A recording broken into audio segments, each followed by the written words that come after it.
Bismillahirrahmanirrahim. Assalamualaikum warahmatullahi wabarakatuh. Bismillahirrahmanirrahim. Alhamdulillah wassalatu wassalamu ala asrafil anbiya wal mursalin wa ala alihi washabihi ajmain. Amma ba'du. Kita lanjutkan pelajaran yang kita bahas tadi. Qala musannif rahimakumullah wa nafa'ana bi ulumihi wa amadana bi asrarihi wa bikum fid dharain amin. Wa thamratuhu, dan adapun buah ulumul Quran atau buah ilmu tafsir, atamassuku, berpegang teguh, bil urwati, dengan tali, al wusqa, yang kencang, yang erat. Jadi buah dari mempelajari ulumul Quran, kita bisa berpegang teguh kepada tali syariat. Wal fawzu bis sa'adati, wal fawzu, dan kesuksesan bis sa'adati, dengan kebahagiaan, fid daraini, di dalam dua rumah, yaitu di rumah dunia dan di rumah akhirat. Ketika kita mempelajari tentang ulumul tafsir, ulumul Quran, kita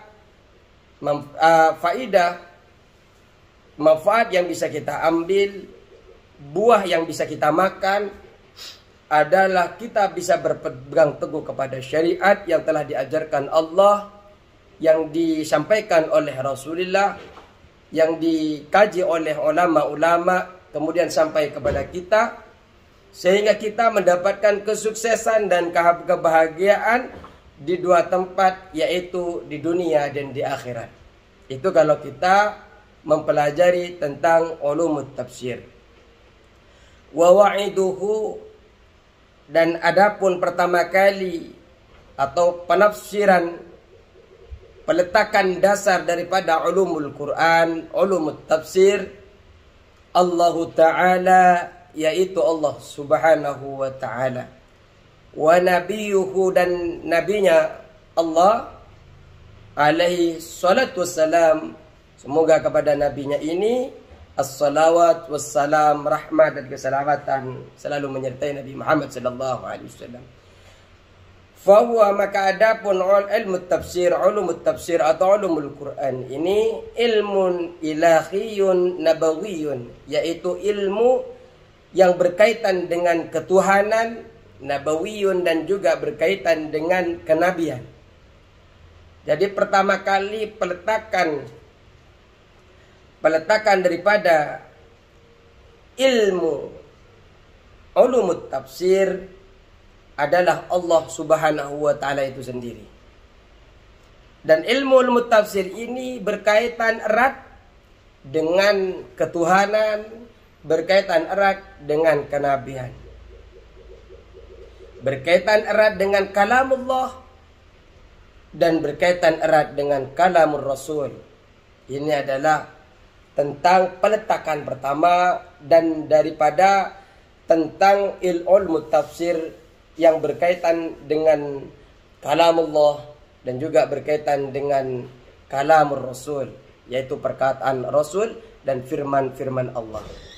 Wastimdaduhu, dan sumber pengambilan ilmu tafsir, dari mana ilmu tafsir itu diambil? Minal Qur'ani nafsihi, dari Al-Quran itu sendiri, wa sunnati, dari sunnahnya Nabi, dari hadis, wa athali bil arabi, dan dari gaya bahasa orang-orang Arab. Jadi sumber-sumber menafsirkan Al-Quran itu tidak langsung hanya mengambil Al-Qurannya dari dalam Al-Qurannya saja, tapi ada beberapa kaitannya. Di antaranya mengambil Al-Quran itu sendiri, kemudian dibahas dengan hadis, dicocokkan dengan hadis, sehingga memunculkan hukum-hukum, sehingga memunculkan kebenaran-kebenaran yang kita terima hari ini di dalam tafsir, redaksi tafsir.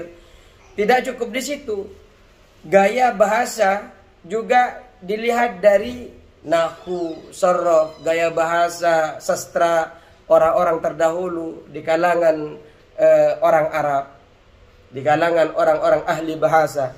Kemudian Lahirlah seperti tafsir-tafsir Ibnu Katsir, lahirlah seperti Ayatul Ahkam, lahirlah seperti tafsir Jalalain dan sebagainya.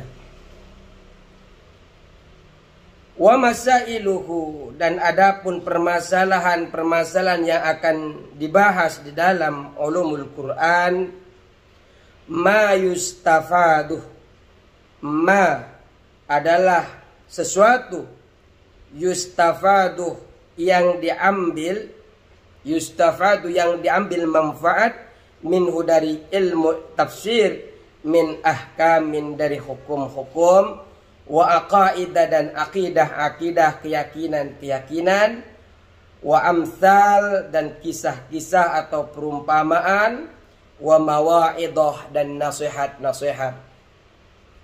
Jadi di dalam permasalahan-permasalahan yang dibahas di dalam ilmu ulumut tafsir adalah yang diambil manfaat, yang dikaji adalah tentang hukum-hukum.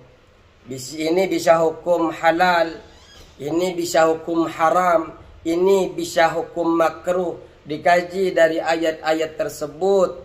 Terus tentang akidah-akidah, ini agama Islam, ini agama yang dipilih oleh Allah, ini sholat, ini zakat dan sebagainya, sehingga memunculkan keyakinan kita kepada Allah Subhanahu wa taala dengan menunjukkan kebenaran-kebenaran pembuktian itu sendiri.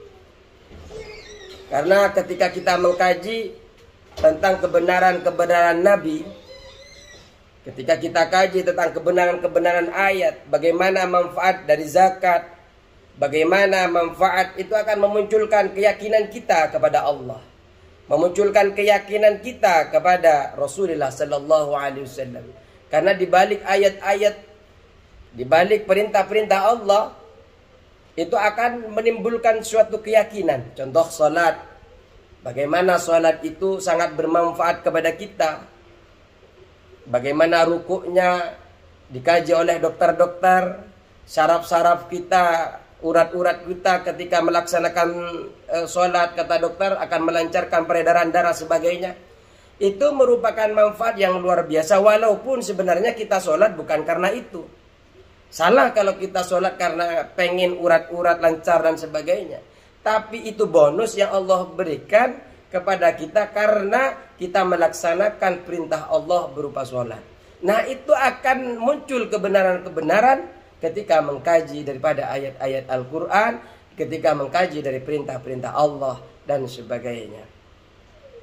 Tapi yang jelas di dalam akidah itu bagaimana keesaan Allah, bagaimana tentang kenabian Allah, mulai dari nabi sebelumnya sampai ke Nabi Muhammad sallallahu alaihi wasallam, itu akan dibahas seperti di dalam tafsir, di dalam surah Al-Baqarah, bagaimana perjuangan pembangkangan yang dilakukan umat-umat Yahudi kepada Nabi Musa, kepada Nabi Isa dan sebagainya, bagaimana mereka membunuh, itu tentang akidah.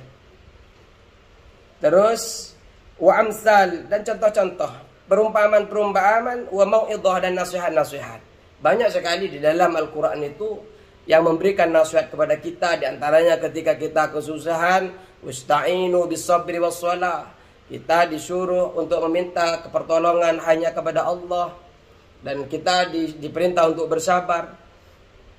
Dan kita juga disuruh untuk bertakwa agar kelak ketika kita benar-benar bertakwa, Allah akan memberikan jalan keluar yang terbaik untuk kita. Itu adalah nasihat-nasihat yang diberikan Al-Quran kepada kita. Wallahul muwaffiq ila aqwamit thoriq. Wassalamualaikum warahmatullahi wabarakatuh.